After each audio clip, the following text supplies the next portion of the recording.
যেহেতু পাকদা দাসপাড়া নেতাজি স্পোর্টিং ক্লাবের পুজো, এটা মানে এখানে এসে আমরা মানে খুব আনন্দ পেয়েছি এবং এখানে পুজো কমিটি যারা আছেন এনারা খুব মানে উদ্যোক্ত হয়ে আমাদের সঙ্গে খুব মানে সহযোগিতা করেছে এবং আমরা এখানে এসে আনন্দ লাগছে। এটাই এক মঞ্চে বলাইদা আছে, এক মঞ্চে আমরা সকলেই আছি, যে এই যে একটা সম্প্রীতি, যে একসঙ্গে ঐক্যভাবে থাকা, এটা কিন্তু আমাদের নেত্রী সবসময় বলে। সেইটা আমরা কিন্তু প্রত্যেকটা পুজো কমিটিতে আমরা পুজো মণ্ডপে যাচ্ছি, সেখানে গিয়ে আমাদের কথা বলছি এবং তাদের কথাও আমরা শুনছি।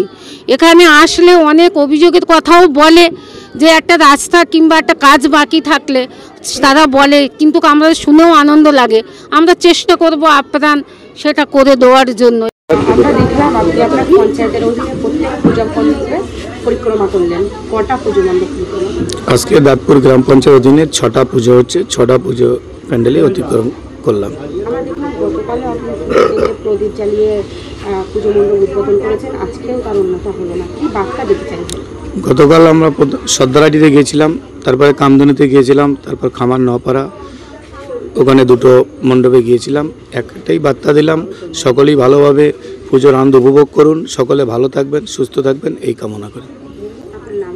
আমার নাম মোহাম্মদ মনিরুল ইসলাম, প্রধান, দাঁতপুর গ্রাম পঞ্চায়েত। এটা আমাদের ঐতিহ্য পরম্পরা, আমরা বাপদাদা 14 পুরুষ থেকে দেখে আসছি। এখানে আমাদের যারা নন মাইনরিটি ভাইরা তারা দুর্গা উৎসব সমারোহে পালন করে, আমাদেরকে নেমন্তন্ন করে। আজকে আমরা দাঁতপুর গ্রাম পঞ্চায়েতের মধ্যে পাকদা নেতাজি স্পোর্টিং ক্লাবে সেখানে আমরা গেছিলাম, সেখানে সুন্দরভাবে অনুষ্ঠান হয়েছে। তারপরে আমরা গেছিলাম ভাগ্যবন্তপুরে, সেখানেও সুন্দরভাবে অনুষ্ঠিত হয়েছে। তৃতীয়ত আমরা এসেছি দক্ষিণ বৈরা মাঠপাড়া, এখানকার যারা আছে পুজো আয়োজক সকলে সুন্দরভাবে, আমাদের ছোট ছোট ছেলেমেয়েরা তারাও এই পুজোটাকে উপভোগ করছে এবং সুন্দরভাবে উদযাপন করছে। আমাদের টোটাল আমরা একটি টিম, পঞ্চায়েতের প্রধান মোহাম্মদ মনিরুল ইসলাম সাহেবের নেতৃত্বে আমরা বিভিন্ন পূজায় যাচ্ছি। গতকালকেও আমরা সর্দারাটি থেকে শুরু করে, আমরা কামদুনি থেকে শুরু করে, আমরা নপাড়া থেকে শুরু করে, আমরা বাদুবাজার বারাসাত পৌরসভার মধ্যে সেখানেও গেছিলাম। বিভিন্ন জায়গায় যাচ্ছি। বিশেষ করে এই উৎসবটাকে আরও একটু ত্বরান্বিত করে দিয়েছে, মানুষের যে মনের আবেগ, ইমোশনালটাকে আরও বাড়িয়ে দিয়েছেন রাজ্য সরকার, মুখ্যমন্ত্রী মমতা বন্দ্যোপাধ্যায়। নেতাজি ইন্ডোর স্টেডিয়ামে সমস্ত পুজো কমিটিকে ডেকে বলেছেন যে আপনারা পুজো করুন, আপনাদের এই পূজা বন্ধ করার মতো, পূজায় অবস্ট্রাকশন করার মতো কোনো শক্তি পৃথিবীতে নেই। রাজ্য সরকার আপনাদের আর্থিকভাবে, প্রশাসনিকভাবে আপনাদের পাশে থাকবে। আজকে খুব ভালো লাগছে মাঠপাড়ায় এসে সমস্ত ইয়াং জেনারেশন তারা আজকে এই পূজার দায়িত্ব তুলে নিয়েছে। আমি একটাই বার্তা দেবো আজকের দিনে দাঁড়িয়ে, যে আমাদের যে পশ্চিমবাংলায় শান্তি, সম্প্রীতি, সৌভ্রাতৃত্ব, সৌহার্দ্যের যে পরিবেশটা বজায় আছে, আজকে এখানে পুজো করছে, বাপিরা করছে, রামেরা করছে। আজকে এখানে আমরা মনিরুল ভাই, আমরা যারা এসছি, আমরা মিলেমিশে সবাই যে আমাদের ঐতিহ্যটাকে বজায় রেখেছি। আমি সবাইকে অনুরোধ করব, যার শেষ ভালো তার সব ভালো, সুন্দর উদযাপিত হোক। কোনো বিভেদকামী শক্তি যদি এই সুন্দর পরিবেশের মাঝখানে এসে এই পরিবেশটাকে নষ্ট করতে চায়, আমরা কিন্তু তাদের বিরুদ্ধে প্রতিরোধ গড়ে তুলব। সচেতনামূলক অনেক ব্যানার দেখলাম, এখানেও আছে, সামনে আছে সেফ ড্রাইভ সেভ লাইটের দেখলাম। রাজ্য সরকারের পক্ষ থেকে আমাদের বাল্যবিবাহ, যেটা আর্লি ম্যারেজ, সেটা সম্পর্কেও সচেতন করার জন্য এখানে ব্যানার দেওয়া হয়েছে। এখানে গভর্নমেন্টের যে সমস্ত নিয়মকানুনগুলো বলা হয়েছে, সেই নিয়মকানুনগুলো ওনারা চেষ্টা করেছেন ফুলফিল করার। আমরা এ সত্ত্বেও আমি বলবো, যে পঞ্চায়েত সমিতির একজন কর্মাধ্যক্ষ হিসাবে, এই এলাকার একজন জনপ্রতিনিধি হিসাবে, যে আপনারা সচেতন থাকবেন, আপনারা অ্যাওয়ারনেস করবেন মানুষের কাছে।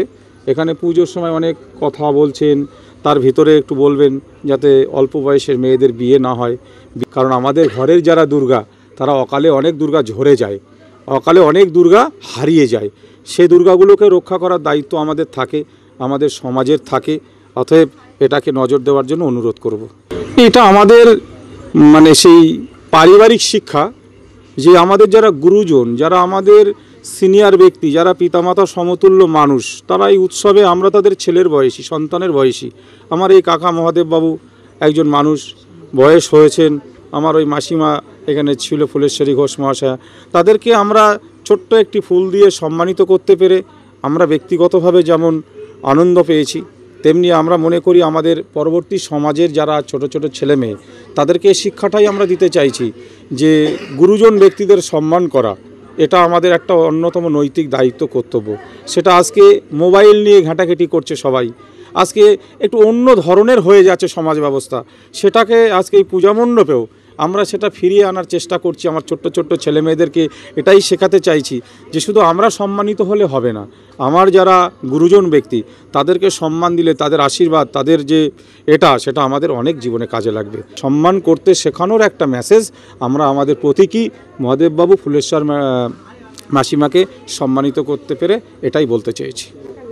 আসের আলী মল্লিক, পূর্ত পরিবহন স্থায়ী সমিতির কর্মাধ্যক্ষ, বারাসাত পঞ্চায়েত সমিতি। আপনাদের একদম গ্রামের ভিতরে যে পুজো হচ্ছে সেখানে দেখলাম প্রধান মনিরুল ইসলাম এবং আসের আলী মল্লিক কর্মাধ্যক্ষ আপনাদের মঞ্চে উপস্থিত আছেন এবং একাধিক নেতৃত্ব উপস্থিত ছিলেন, কি বলবেন? এই বার্তাই আমি দিতে চাই যে আজকে পরম্পরা আমাদের যে বাংলার কালচার, যে হিন্দু মুসলিম ভাই ভাই আমরা যে পরম্পরা যে ঐক্যভাবে বসবাস করে থাকি, যে আমাদের খুবই মানে ঐতিহ্যর মানে কথা, আমরা চাই না কোনো দাঙ্গা হাঙ্গা, আমরা চাই সকলকে একর সঙ্গে নিয়ে আমরা নতুন ভারত গড়ব এবং মানুষের পাশে থাকব, দেশের উন্নয়ন করব, এইভাবে আমরা এগিয়ে যাব, আমরা অশান্তি হতে দেবো না। আমার নাম বলাই দাস, পঞ্চায়েত সদস্য। এখানে যে দাসপাড়ায় আপনাদের দুর্গা পুজো হচ্ছে, এখানে দেখলাম উভয় সম্প্রদায়ের মানুষ আপনাদের মঞ্চে উপস্থিত আছে, আমাদের তো খুব ভালোই লাগছে, কারণ আমরা এখানে যে গ্রামটায় বাস করি আমরা সংখ্যালঘু সম্প্রদায়, কিন্তু আমাদের আশেপাশে যারা আছে সবাই আমাদের মুসলিম ভাই, কিন্তু সংখ্যাগুরু। কিন্তু আমি আমার জন্ম থেকে দেখে আসছি আমাদের এই হিন্দু মুসলমান যে ঐক্য, যে ভ্রাতৃত্ববোধ, এই ভ্রাতৃত্ববোধটা আমি দেখে আসছি। তাই আমরা আমাদের এই পুজোয় আমাদের আশেপাশে যারা আছে আমরা তাদের অন্য কিছু মনে করি না, তাদের আমরা ভাই বলে মনে করি, নিজের লোক বলে মনে করি। তাই আমরা সকলকে ডাকি সবাই একসাথে এসে আমরা যেন এই আনন্দটা ভাগ করে নিতে পারি। আমাদের এই দুর্গোৎসবটা চলছে 13 বছর। আমার নাম হচ্ছে দিলীপ দাস।